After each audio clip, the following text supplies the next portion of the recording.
When we mention world literature, we cannot ignore the old works that were written by many novelists that remained and still remain evidence of human creativity, and the power of imagination that human being owned and developed throughout the ages.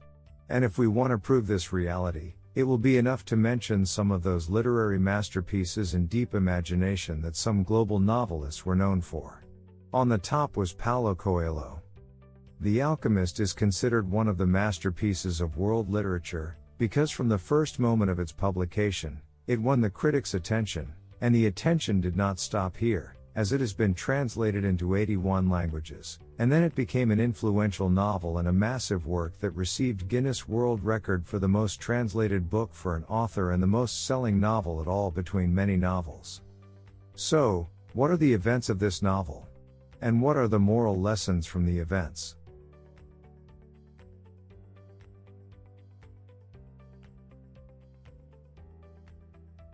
The Alchemist, by Paulo Coelho. The novel is about a shepherd named Santiago. At the end of one day, he with his sheep entered an old abandoned churchyard, where there was a sycamore tree. Every time he slept there, he dreamed. In the dream, he heard from a child that he must search for a treasure in the Egyptian pyramids. Achieving his dream became possible, especially because he was refusing to become a priest as his parents wanted him to be. So, he remembered an old woman who was an interpreter of dreams. The old woman took Santiago to her house, and she asserted that there was a treasure in the pyramids, and she asked him for a tenth of the treasure if he could find it. And here a terrible psychological journey began with him about how to go to Egypt, so it was important to ask himself, and get into interesting monologues, should he head for the pyramids to find the treasure or stay alone with his sheep? Santiago met King Salem and they started a conversation that made Santiago wonder how a king could speak to a shepherd. The answer was shocking. Perhaps the main reason is that Santiago was able to accomplish his personal experience, and the king assured him that his dream could come true if he kept on going and did not stop, and that he must pursue his dream diligently and constantly, without any obstacles or justifications that could hinder him from this goal. But the king stipulated to take a tenth of his sheep in order to show him the location of the treasure. Santiago decided to keep going, and seek to achieve his goal. He decided to start the journey of searching for the treasure, as he sold his sheep and decided to sail to Africa where he would face obstacles, and he started to lose hope in his dream, as he would lose his money by robbing. He regretted his decision. Bit to remember, a human's life starts with a dream, and to achieve it he must sacrifice and resist, and humans' dreams disappear if they do not find someone to continue the path with a strong and challenging spirit. The journey of searching for the treasure was not for entertainment or tourism, but it was a dangerous experience, especially when he lost his money and started to feel that his dream was fading away. It was necessary for him to search for money to be able at least to return to his origin between his family and his sheep and rest after this journey's pain. Santiago could find what he wanted from a crystal merchant because, after a year, the merchant gave him the amount of money that he wanted. Although he was able to return to his country after gaining enough money, he decided to continue the journey again and search for the buried treasure.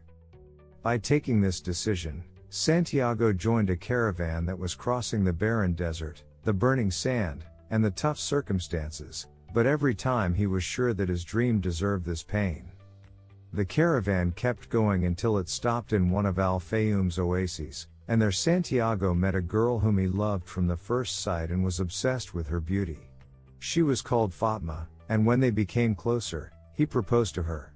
She accepted, but first he must get the promised treasure and she would wait for him until he could achieve his dream.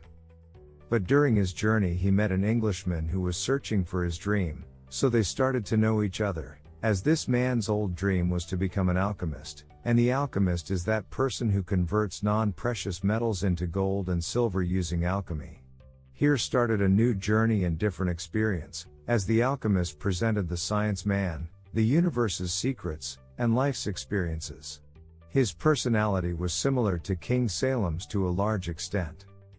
Bit to remember, the world is full of suffering, pain, and cruelty, and man has to be aware of his truth in this universe. The alchemist is a model for someone who understands well the secrets and experiences of the universe. It is good to learn from Santiago's experience with him.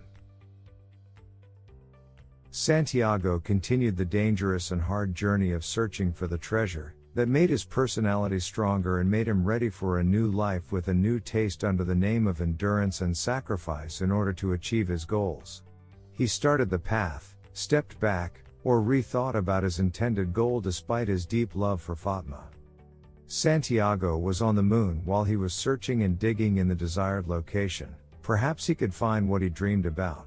Unexpectedly, something happened before he reached what he wanted, as he would be beaten and robbed by a group of thieves who took everything that he owns, and forced him to continue digging until they discovered that there was nothing in this place. Bit to remember: difficulties, tribulations and dangers make the person prepared for a life of endurance and sacrifice. After the thieves left, one of the thieves told him that he also dreamed of a treasure in one of the abandoned churches in Spain, and here Santiago remembered that it was the same place where he used to keep his sheep and rest from the problems of shepherding. He felt that the thief meant this place. What a coincidence! It did not deserve all this pain and suffering. Santiago returned to the location of the buried treasure, where he was sitting under the sycamore tree, and left his memories in Egypt, heading to Andalusia, where the abandoned church was. He arrived there and started the journey of searching for the treasure until he found a box filled with gold and precious diamonds. After that, he returned to Al Fayoum Oasis to meet his beloved Fatma, who was eagerly waiting for him, keeping her promise. Santiago pursed his personal legend as King Salem told him, and here the story ends. Bit to remember: tracking and sticking to our dreams leads eventually to achieving them.